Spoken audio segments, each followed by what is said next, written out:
What's up, guys? It's your boy Live for Peace back at you again with another banger. Yes, guys, tonight's video is not gonna be on the charts, on the computer, chopping it up like regular. It's gonna be a little bit different. I want to talk about a topic that's really hitting me like crazy right now. And I'm going through a phase where, consistency is hitting me really well. It's been like 2 crazy months right now where I'm telling you like that consistency thing is like every day. Every time I trade for 3 days, 2 days, 4 days, 5 days, I'll still be consistent, right? So for me personally, I think I wanted to go over this topic and share some tips that I think could really help you guys if you're in the phase of, you understand what you're doing, but you want to make that big transition, right? So I'm not going to waste your time anymore. Please like, share, and hit that subscribe button. All right, thank you.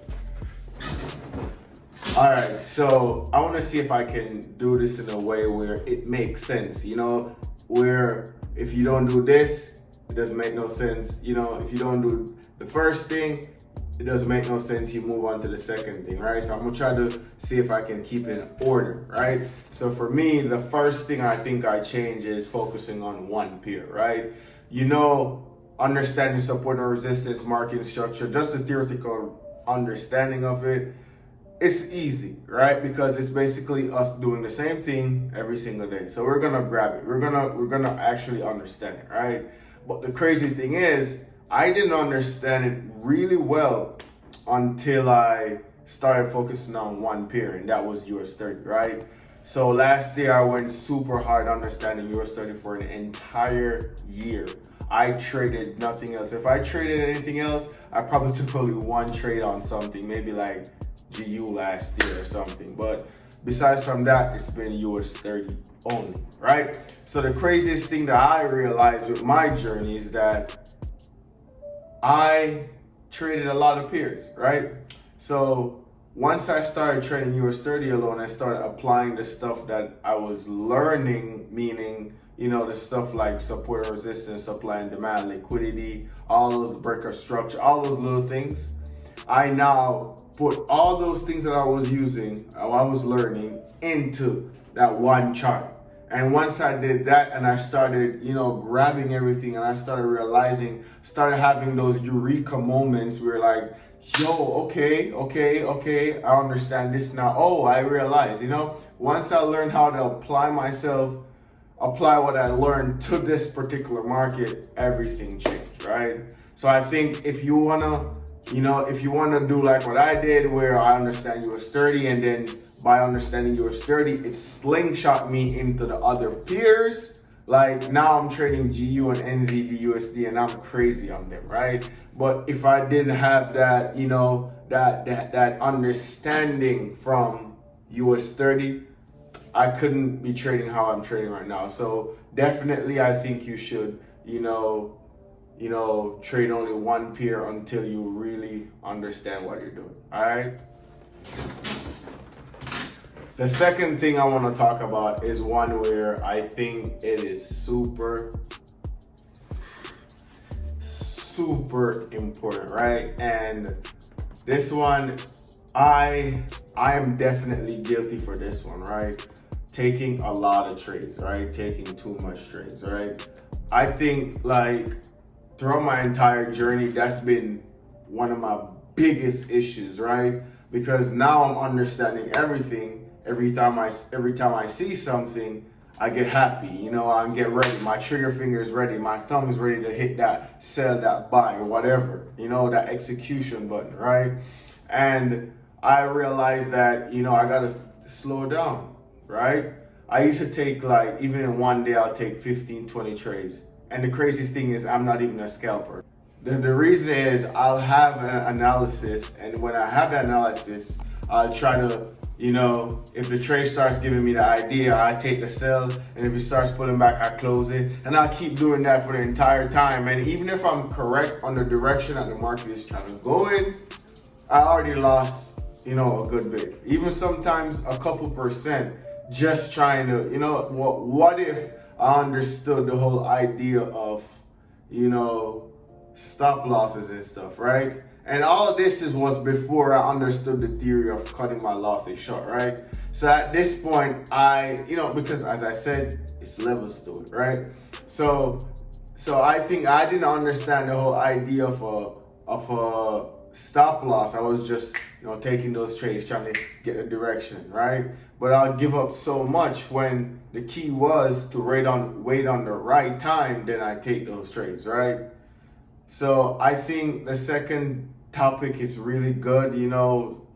Stop taking that much trades, take less trades. It's definitely one that will help you with your journey moving forward, right? All right, guys. So the third tip that I want to give you guys is learning how to cut your losses short, right? Even though I said, oh, I was taking so much trades and whatever, that was before I understood about taking trades at specific spots, so I could eliminate taking that much trades, right? But the thing that caught me right now is I had to learn how to cut my losses short, right? So after learning how to understand where to take trades from, it was now that, okay, I am being systematic.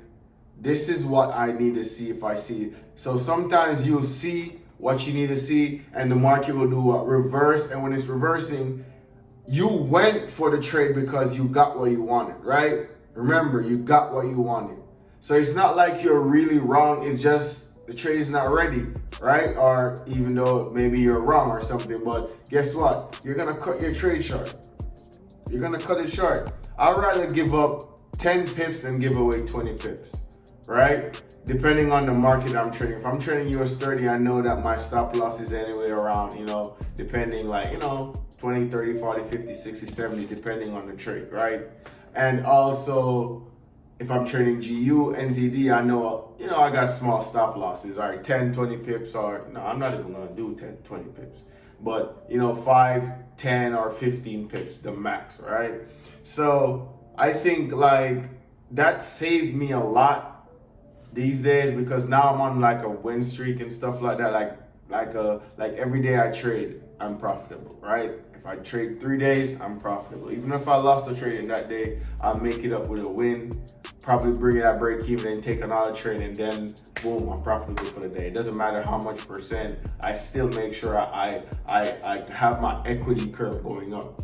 I know I'm expecting that day when it's gonna go down, but I'm expecting it to continue, right? I'm in a good space of mind. I'm taking really high probability trades, and I think that's good, right? So I think that third one about cutting your losses short will definitely help you with your journey. If you're trying to, if you understand everything and you're trying to, get in those trades, and if it doesn't work, boom, you come out real quick before you lose a lot.